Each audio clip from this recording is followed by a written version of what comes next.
बाप बेटी की छोटी सी कहानी। बेटी डोसा खाने में मग्न थी और वह अपनी बेटी की तरफ प्रशंसा भरी निगाहों से पानी पीते पीते देख रहा था।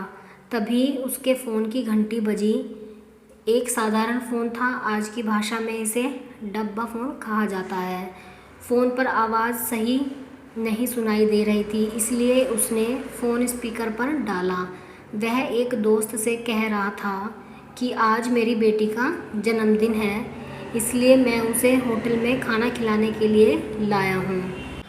मैंने कहा था कि अगर तुम स्कूल में फर्स्ट रैंक लाओगी तो मैं तुम्हारे जन्मदिन पर तुम्हें होटल में मसाला डोसा खिलाने के लिए लेकर जाऊंगा।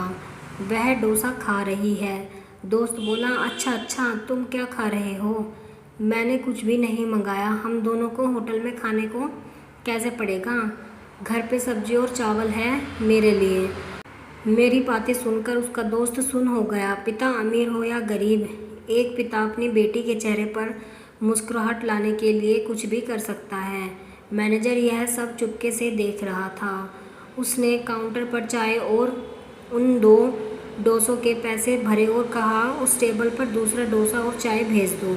पैसे नहीं हैं ऐसा बोले तो उनसे कहना कि आज आपकी बेटी का जन्मदिन है, क्या आपकी बेटी स्कूल में फर्स्ट आई हैं? हमने आपकी सारी बातें सुन ली हैं, इसलिए हमारे होटल की तरफ से विशेष रूप से ऐसी पढ़ाई कर अव्वल आने वालों के लिए ऐसा कहना। इसके लिए कोई बिल नहीं है, लेकिन कृपया करके मुफ्त इन शब्दों का उपयोग ना करें। मैनेजर वेटर से कहने लगा, मैं उसके पिता का आत्मसम्मान दुखाना नहीं चाहता था, और एक डोसा टेबल पर आ गया। पिता चिंतित हो गए और कहने लगे कि मैंने एक ही डोसा मंगाया था। तभी होटल के मैनेजर ने कहा, अरे आपकी बेटी स्कूल में फर्स्ट आई है ना? हमने यह बात सुन ली, इसलिए हमारे होटल के तरफ से आप दोनों के लिए फ्री।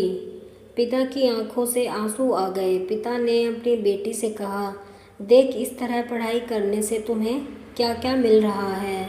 पिता ने वेटर को कहा, यह डोसा बांध कर दोगे क्या? मैं और मेरी पत्नी हम दोनों आधा आधा खाएंगे। उसे कहा, ऐसा खाना मिलता है। ये बातें सुनकर मैनेजर की आंखों से आंसू छलक पड़े और वह मन में सोचने लगा कि बाप कैसा भी हो, अमीर या गरीब, अपनी बेटी के लिए कुछ भी कर सकता है। आपको स्टोरी कैसी लगी है कमेंट में आप ज़रूर बताएं, और अगर आपको कहानी पसंद आई है तो वीडियो को लाइक करें और चैनल को सब्सक्राइब करें ऐसी ही लेसनेबल, मोटिवेशनल और इंस्पिरेशनल स्टोरीज़ के लिए।